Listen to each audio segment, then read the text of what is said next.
Hello, welcome back to the woods. Just practicing a skill from a former life. Now, for those of you who are regular viewers, long-time viewers, you will remember a year ago, maybe a little bit more, I did a review of this knife, and this is the BPS BS FT2, and it's a bushcraft knife. And I did a review. I was very impressed with it. I got other people to look at it as well. I put it through its paces, and while other people looked at it and they found a few minor faults, perhaps the finish wasn't as good as it could have been, etc, etc. The file work on the back I didn't think was great. I did have to remind them then that it was only £35. That's right, all of this knife for £35, and you get a very decent leather sheath. You get a carbon steel 1066 blade, a walnut handle, well made, well put together, an excellent field knife. Good as a general purpose camp knife, good for bushcrafting if you're going to be doing a lot of battening, those types of things. Not so great for perhaps the finer things. The tip on this, as you can see, it's fairly broad, so some of the finer detail work might be a little less achievable with this, but for everything else this was amazing. As somebody pointed out a few weeks ago, actually the blade shape, dimensions, etc aren't that far off Mora Garberg, and that costs 3 times pretty much what this one does. Plus you get that, as I said, half decent leather sheath with a dangler. All in all, a great little package.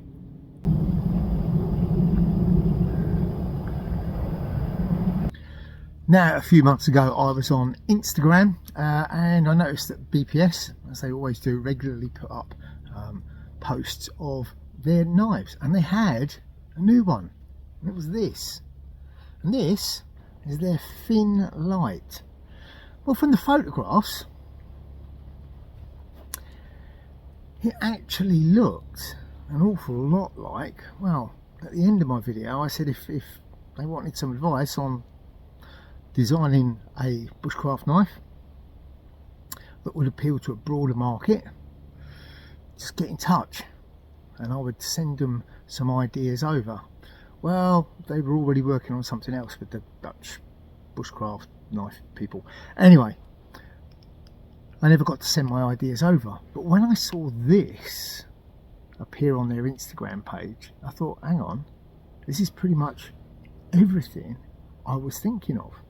It had this finer point, it had a very simplistic handle, small and light. It came with a ambidextrous leather sheath. Again, something that I said, if they were looking for something with a broader appeal, put it in an ambidextrous sheath. Make it lightweight, that it could be worn around your neck all day. And it looks like that's exactly what they did. So I emailed them and I said, hello guys, remember me? Any chance you could send me over one of your new thin lights, just for me to have a look at and maybe to do a review on?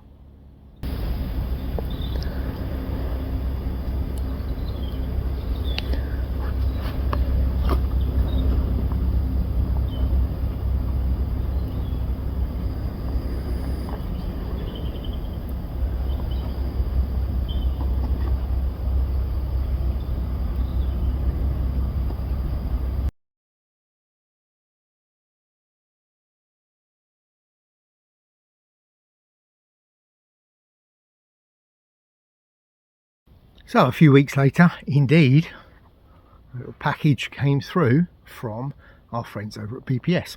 Now, I wasn't at home, I was away on holiday, but my brother was. He was house sitting for me, and he rang me up and said, "Oh, you got a parcel." I said, "Oh, open it up, tell me what you think." Which he did, and he rang me back and he said, "Well, I've got a few reservations." He said, you know, it's not bad, it's very lightweight. It's a very thin steel. It's probably only coming up for just short of 2 mil. He said it's got a couple of rivets on the handle, and the ones at the top and the ones at the bottom, they are a little bit proud, which could cause you issues. He said the sheath, well, he wasn't that keen on the sheath. So I said, okay, I'll have a look when I get back, which I did. And I did actually agree with pretty much everything he said. It is a nice sized little knife. It's very lightweight.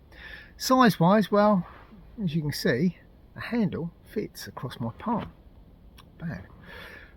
The blade is just wider than my palm. So actually, it's the ideal size for a bushcraft knife. It does feel very light. The handle is ash. The steel is a carbon steel. It's there, again, 1066 steel. It is a 0 Scandi grind. There is a very tiny hint of a micro bevel on it. But, yeah, pretty good. Well, you can't really tell a lot until you actually use something. So that's what I've been doing over the last few months, using it. And well, I'll show you some of the things that I've been carving with it.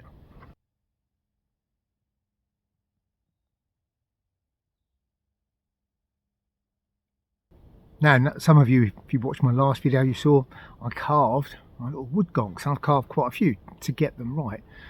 Again, all using that little BPS thin light puko, and it's ideally set up for those very small detail work because it's got such a little fine point.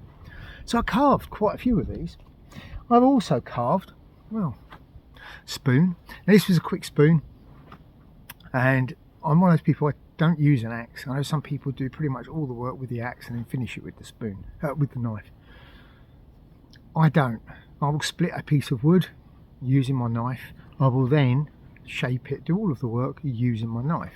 And with the exception of a crook knife hooking out the bowl, well, that was it. This one still needs finishing. It's a bit rough. But as I said, it was a quick spoon. All the tight little curves on it, all the slicing, etc., all done with my little thin light puko. A brilliant, brilliant little knife for spoon carving. Well, if it was good for that, I'd give one of these a go. And this is a netting needle, and these can be quite tricky to carve because you've got lots of these tight little spaces, etc., in there, and they can be quite difficult to do. Again, it involves splitting the wood because you want that piece that's nice and flat, so you split that out of your piece of wood and then comes all that shaping. So it was good for that. I did the usual tri-sticks, standard if you're testing a bushcraft knife. And I've also used it for food prep as well. And I have to say, it's a cracking little knife. The little trick, peeling a tomato and turning it into a little rose, it requires a knife that is not only sharp, but also a knife that you can control easily. And it is a knife that you can control very, very easily. It's super lightweight, it's easy to control. It's also at 1066 steel. I know some people slate it. I think it's exceptionally good, and I think it's a cracking little knife. It really, really is. So the downsides, well, my biggest one, in the pictures I quite liked the look of the sheath. Once you actually get it in your hands, well, I like the design. It's very simplistic. It can be worn either way around, so it's suitable for left or right handed people. It fits very, very well. Well, when it's new, certainly. But, and it's a big but, it bends. This, I don't think, is anywhere near thick enough. This is a super sharp, as you can see, super pointy knife. And if you're not careful, as you put it in, you could quite easily cut through the side. I think the sheath needs to be thicker.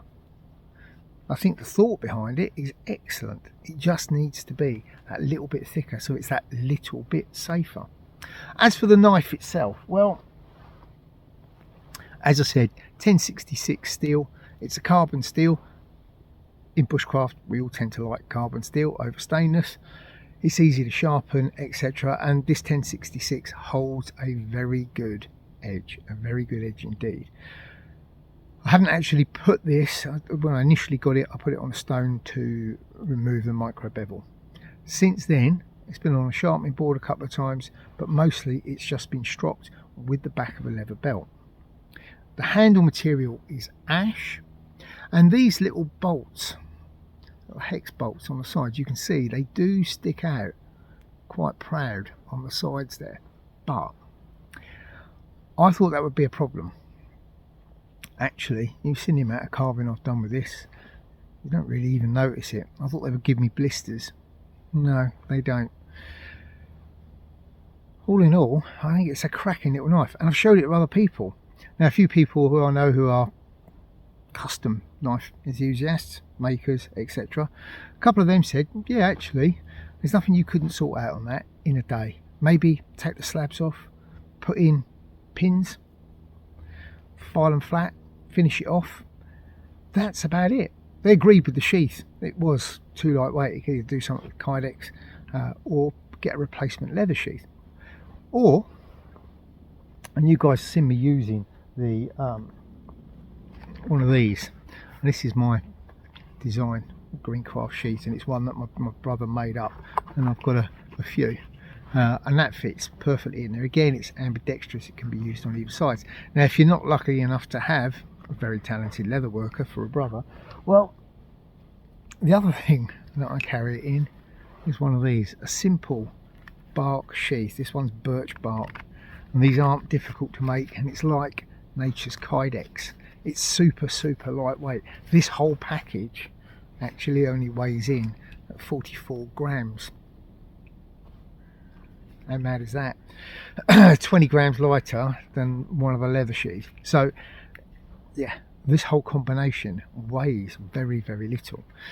You can wear this around your neck all day and not know it's there until you need it. It is so super lightweight, but cutting wise, it cuts way above its size. I think that actually this is a cracking knife for bushcraft. But that's not the best bit.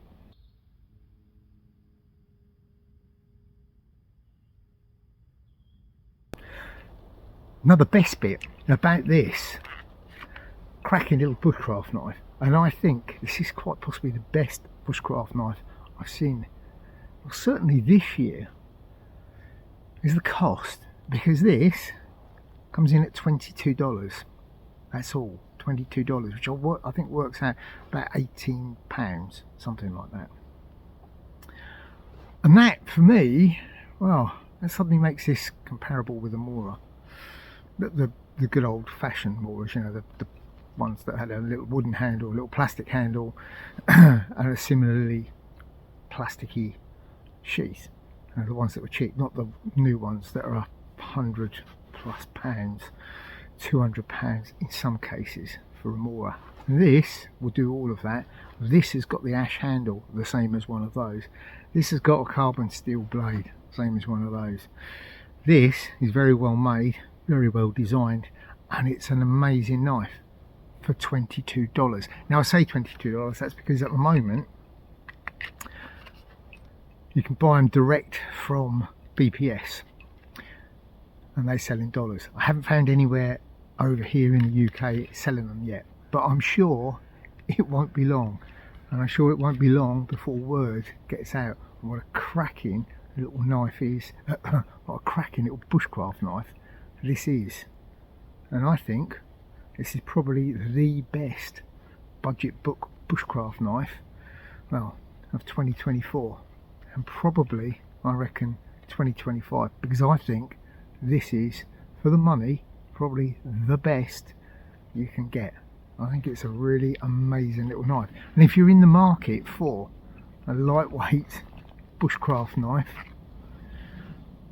that will do everything, and this one's been used for battening, shaving feather sticks. It shaves an amazing feather stick very easily.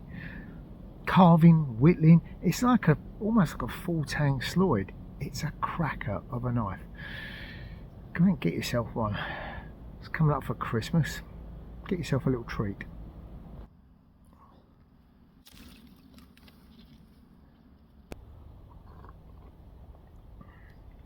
So there you go.